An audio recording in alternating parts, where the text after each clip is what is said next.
Bonsoir à toutes et à tous, c'est un plaisir d'être avec vous pour votre journal de ce lundi 15 septembre. Voici les principales informations que nous allons développer. Une enquête parlementaire recommande l'interdiction pure et simple de TikTok pour les mineurs de moins de 15 ans. En Polynésie, la plateforme chinoise est très populaire. Alors comment est accueillie la nouvelle? Réponse dans un instant. Les chiffres sur le tabagisme en Polynésie sont pires qu'en France. Près de 2 habitants sur 5 fument des cigarettes régulièrement. Chez les femmes, elles sont 44% à fumer contre 39% chez les hommes. Notre journaliste Mérénie Gomblin va nous donner quelques données supplémentaires. C'est le décryptage du jour. Des solutions existent pour arrêter de fumer. Cette opération du mois de septembre sans tabac est l'occasion d'en parler. Le docteur Éric Para, chef du service pneumologie au CHPF, est notre invité. Avec lui, on va s'intéresser aux pathologies causées par le tabagisme, des chiffres et des solutions pour arrêter de fumer. Un espace pour la communauté LGBT vient d'être inauguré. La permanence sera tenue par des bénévoles, un soutien essentiel notamment pour les personnes victimes de violences homophobes. Merci d'être avec nous. Une enquête parlementaire pointe les dangers des réseaux sociaux et préconise l'interdiction de TikTok aux moins de 15 ans. Un des pires réseaux sociaux à l'assaut de notre jeunesse. C'est un des constats, et cela après plusieurs mois d'audition de jeunes utilisateurs, d'influenceurs et de responsables. En Polynésie aussi, TikTok est très largement utilisé. Lucille Guichet, TIVARIB. L'application chinoise est presque sur tous les smartphones.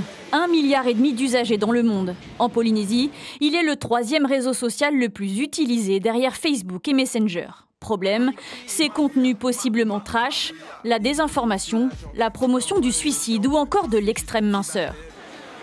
En fait, ça dépend de ce que tu likes en fait, sur TikTok. Si tu likes ce genre de choses, ben oui, dans ton fil d'actualité, ça va apparaître ce genre de trucs.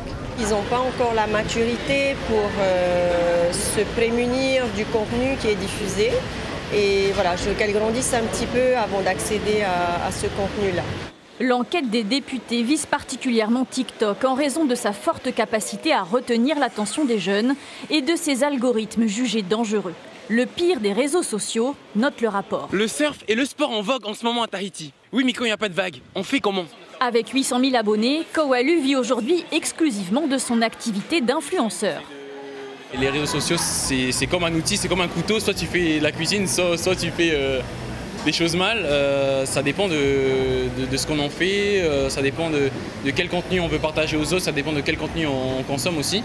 C'est sûr que pour ceux de 15 ans, je sais que quand on est jeune, on peut être facilement influençable. La première recommandation des parlementaires est d'interdire les réseaux sociaux avant 15 ans. Actuellement, il faut avoir 13 ans pour s'inscrire. Établir un couvre-feu numérique entre 22h et 8h pour les 15-18 ans et introduire le délit de négligence numérique qui vise les parents. Tous les phénomènes qui ont été mis en lumière par cette commission existent ici. Et nous, on le constate par le biais des plaintes qui sont déposées. Malheureusement, on n'en a pas assez. Peut-être parce qu'on manque de sensibilisation, il va falloir en faire plus. Et peut-être aussi que les jeunes et les parents pensent que de toute manière, ça ne sert à rien de déposer plainte. Or, c'est faux.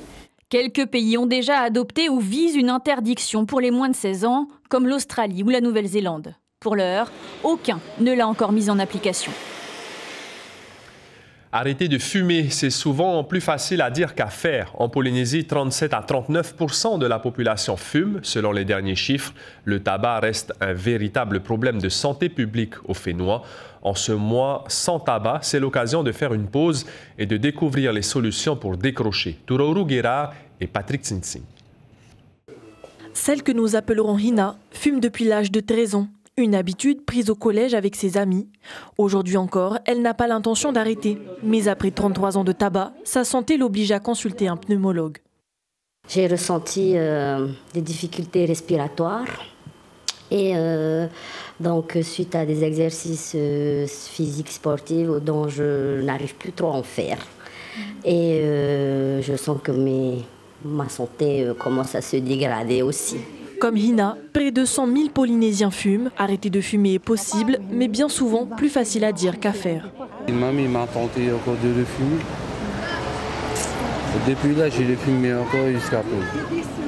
Pourquoi c'est dur d'arrêter de fumer? une habitude. Je fumais avant. Et après, j'ai arrêté en 2006 quand j'ai eu mon fils. En 2006 et jusqu'à maintenant j'ai tout arrêté. J'ai des parents qui sont en très mauvaise santé à cause de ça et je pense que ça a beaucoup d'impact sur la société. Donc je suis quelqu'un qui ne fumera pas, je pense, dans ma vie. Selon l'OMS, la nicotine, principal composant du tabac, est une drogue hautement addictive. Pour mieux accompagner les fumeurs, plusieurs solutions existent, patch, activité physique, thérapie.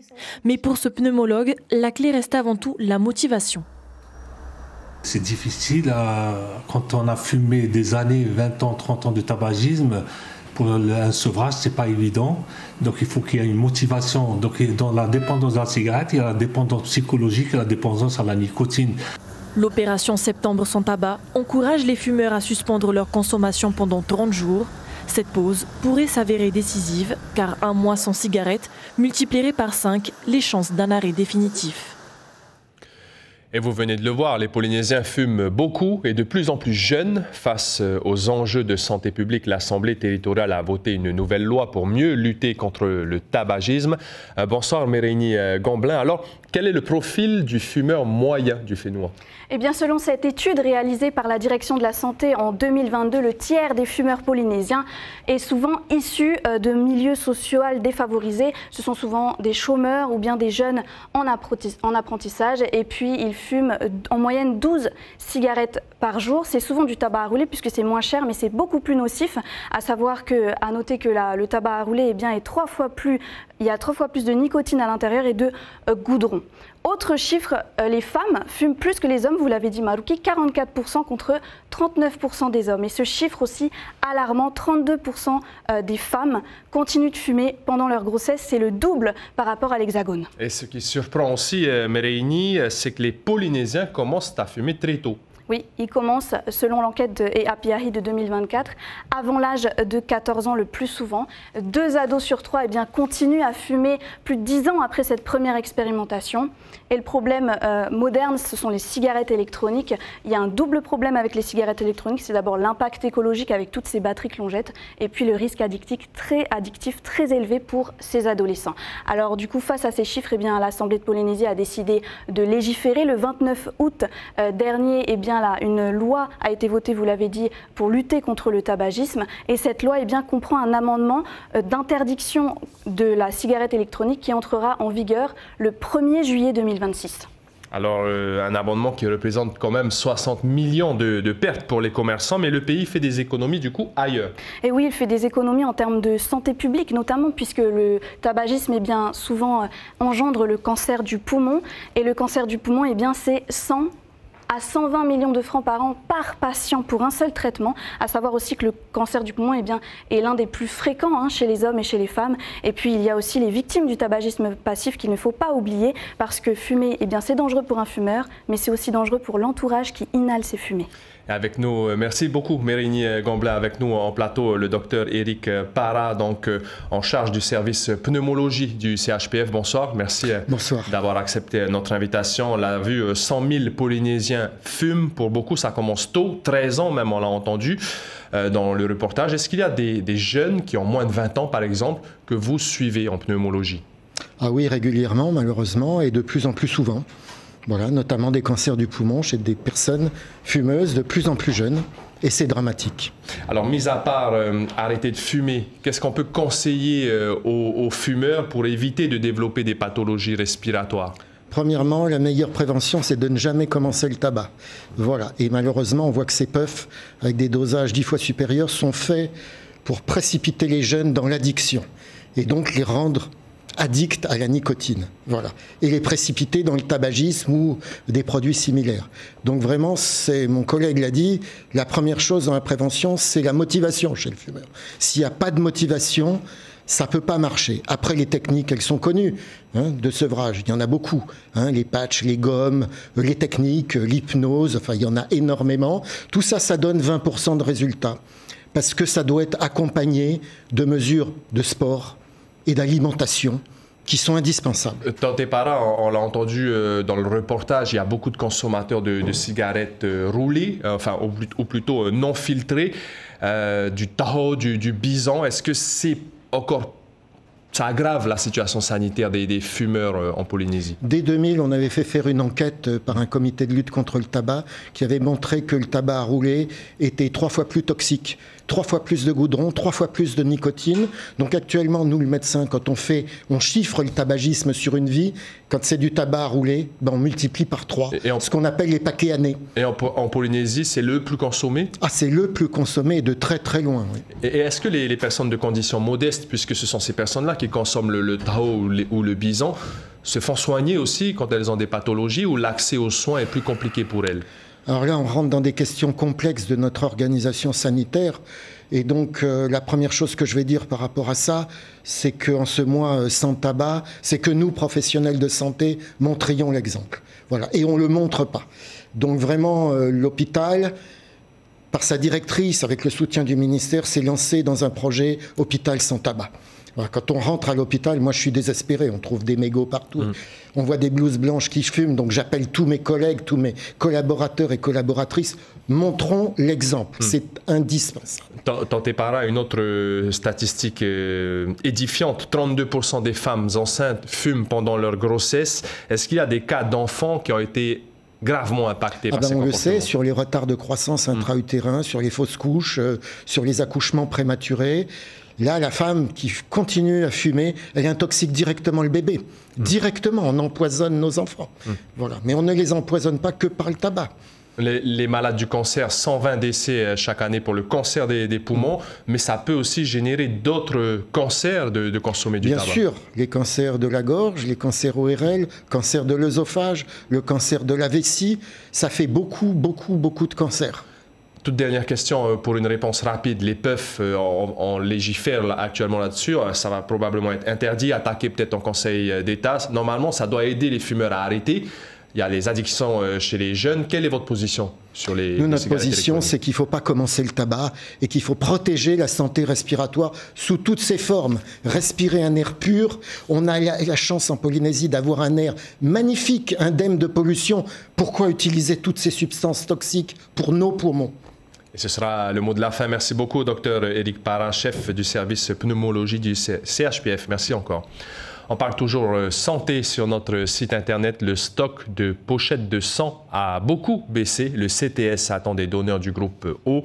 Les détails dans un de nos articles. Un nouvel espace d'échange et d'écoute pour la communauté LGBT. Le Whare Te Aroha vient d'ouvrir ses portes au niveau de la rue des écoles. L'État a participé à hauteur de 2 millions de francs de subventions pour soutenir ce projet. Les associations vont assurer une permanence pour informer, accompagner et aider les personnes demandeuses. Les détails avec Mélissa Chang et Marcel Bonneau. Rue du Piano Bar, l'arc-en-ciel brille de 1000 couleurs. Ce nouveau centre dédié à la communauté LGBT est bien plus qu'un simple local, un endroit symbolique où chacun peut trouver écoute et soutien. Si ça s'appelle Te Aroha, c'est parce que c'est l'empathie. On va t'expliquer, on va aller vers toi pour que effectivement tu puisses comprendre certaines notions.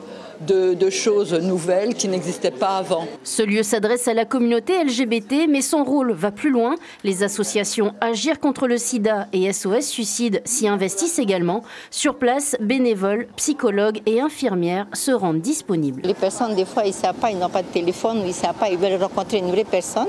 Donc nous tenons des permanences ici le lundi et le jeudi. Aujourd'hui, il faut que les parents, que la communauté religieuse, la communauté, toute la communauté accepte ce genre. Cet endroit a été pensé et aménagé pour parler sans tabou des discriminations et des violences. Si je dois tenir compte de mon expérience personnelle, lorsque j'étais jeune, à l'âge de l'adolescence, il n'y avait pas forcément de personnes autour de moi à qui m'adresser, à qui me confier, à qui poser des questions sur ce que j'étais en train de vivre. Donc aujourd'hui, en 2025, avoir un lieu tel que celui-ci permettra à des jeunes justement qui n'ont pas ces personnes ressources autour d'elles de pouvoir venir s'adresser à des adultes pour avoir une écoute et des conseils. Pour moi, c'est un lieu de recueil, tu vois, un lieu d'acceptation du genre. Prochainement, l'association Cousin-Cousine animera des ateliers dédiés à la transition et à la dysphorie de genre. L'opération « Je débarrasse mon quartier » a débuté ce lundi à Pirée. 2 bennes de 30 mètres cubes ont été rapidement remplies près de l'école Touter-Eitane grâce à la mobilisation des habitants et des associations locales. Le timing n'est pas choisi au hasard puisque la saison cyclonique approche. C'est l'occasion de se débarrasser des encombrants inutiles. Écoutez Anaëlle Drolet, la chef du bureau cadre de vie à la commune de Pirée, qui nous parle de l'organisation de cette opération. On est passé dans les quartiers, on a fait de l'information au quartier, on a demandé à la population de pré-trier leurs déchets. Donc on a vraiment des encombrants en 2 catégories, les catégories, tout ce qui est catégorie bois, tout ce qui est catégorie mélange électroménager on va dire, et en dernière catégorie tout ce qui va être déchets électroniques comme les télés, les vinyles. Il y a un pré-tri dans les quartiers et ensuite on affine le tri ici sur site et sur chaque site qui seront déployés sur la commune durant cette semaine. Et l'opération dure jusqu'à jeudi, demain à Fatawa, puis mercredi à l'ancien marché municipal avant Hamouta, jeudi de 7h30 à 11h. C'est une pièce de théâtre qui a été récompensée par 2 Molières, meilleur spectacle et révélation féminine. 4211 km débarquent au Petit Théâtre de la Maison de la Culture du 19 au 28 septembre. 4211 km, c'est la distance entre Paris et Téhéran, celle parcourue par Mina et Feredoun, un couple d'Iraniens venus se réfugier en France après une révolution qu'on leur a volée. Yalda, leur fille née à Paris, nous raconte leur exil, leur combat pour la liberté, l'amour d'un pays et l'espoir d'un retour. Écoutez Olivia Pavlo-Graham, jeune comédienne qui interprète Yalda. Elle nous parle du message derrière cette histoire. Qu'est-ce qu'on hérite en fait de nos anciens? Qu'est-ce qu'on hérite? Qu'est-ce qui est de l'ordre qu'on ne peut pas toucher, quoi? Qu'est-ce qui nous est donné? Donc ça peut être la musique, la danse, la nourriture, énormément. Comment est-ce on hérite d'une histoire de la part de ses parents, de ses grands-parents? Qu'est-ce qu'on va donner à nos enfants? Et je pense que voilà, tout cet héritage qu'on retrouve dans la convivialité, l'humour, l'espièglerie, des choses voilà, que je pense Aïla, l'autrice et metteuse en scène de ce spectacle, ça fait plus de 2 semaines qu'elle est ici, elle a une rencontre culturelle incroyable et elle a retrouvé beaucoup de similitudes pour le coup, beaucoup. L'information principale de ce lundi 15 septembre. Le mois de septembre, c'est le mois sans tabac. En Polynésie, il y a près de 100 000 fumeurs réguliers. Chez les 13-17 ans, par exemple, 1 jeune sur 4 fume. Les cigarettes non filtrées sont 3 fois plus nocives que les cigarettes roulées et ce sont les plus consommées au Fénois. L'invité café demain sera Anthony Géros, président de l'Assemblée de Polynésie et fraîchement nommé président de la nouvelle Assemblée interparlementaire du Pacifique. Il sera notamment question de cette nouvelle fonction, de l'ouverture de la session budgétaire ce jeudi et des élections municipales. Sur vos écrans, ce lundi soir, la série Manhunt, Yuna Bomber, 2 épisodes, puis le film L'Insulte, un émouvant chef-d'œuvre d'après la critique dont l'histoire prend place au Liban. C'est la fin de ce journal. Merci de votre fidélité. Passez une très belle soirée. À demain et prenez bien soin de vous.